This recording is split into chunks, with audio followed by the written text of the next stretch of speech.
What's up, guys? Welcome to one of the many underground hidden garages here in the city of Chicago. Parked right behind me is the Unicorn. Come inside, I'll give you the tour. Alright, Chris, you hit the garage door. I'm going to hotwire it since we don't have the keys, and then we'll get this thing. Alright, so if you guys see anything on the news about an Eleanor flying down I-90 away from the city, don't think of the Mustang Brothers or even this video.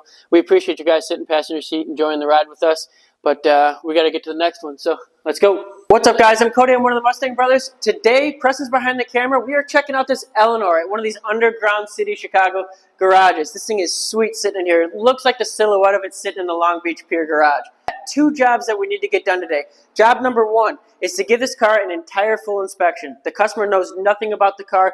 He bought the car off of a literal handshake. And job number two is to get that driver's seat ripped out of it because he's a taller guy and I got some seat track extenders for it. First things first, let's get this inspection done and we'll walk around it.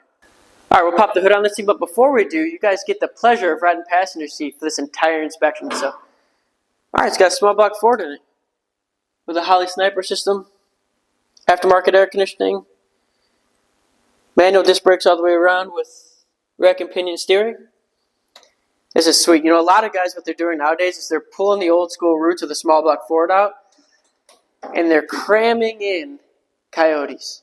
And you might see that in an upcoming Mustang Brothers episode, that Preston and I are building our own version of the Mustang. And it may have one in it, but I can't give you all the information.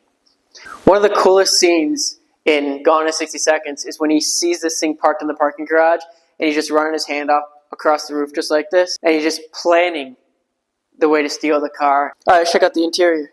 These sill plates are really cool. We just put these in Fernando's Eleanor. You know, these cars are insanely priced. I mean, we're talking about, you know, this car here is probably $500,000, I would assume, every bit of it. I mean, we've seen them online for $800,000 to $1 million. These cars are not easy cars to build, and to find a shop that can build them nice and straight with these pretty much 90% fiberglass panels. Moving to the back of the car, these things are awesome. They pretty much tried to copy a lot of what they did in 1967 for the real deal Shelby back end. But what they did was they ended up tucking the bumpers and then painting them to color match, which I think looks awesome.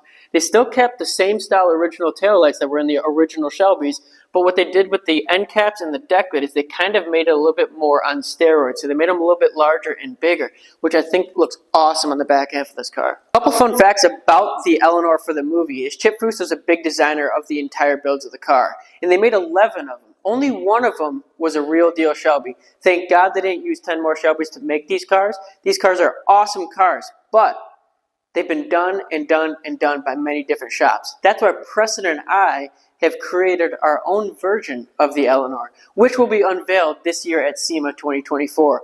We've got two patented designs that we're going to be adding to the Eleanor build that's going to set it apart from any other Eleanor.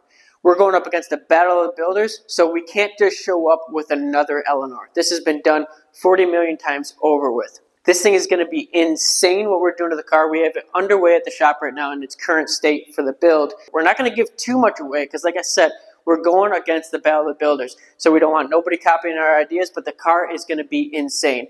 So keep an eye out for the Mustang Brothers videos for 2024 SEMA build. But today we need to get back to work because we got two jobs we need to get done with this one. One, the full inspection, and two, we got to get the driver's seat ripped out and put some seat track extenders in it.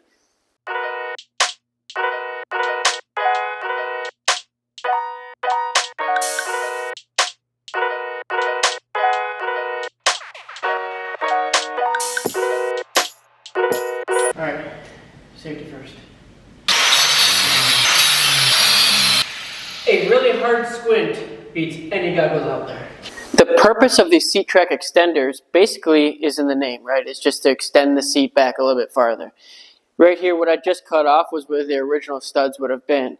So now you can see we've actually gained, although it looks only like an inch or two here, it brings the seat back pretty much about 6 inches. So you get a ton more room, especially if you're a taller person.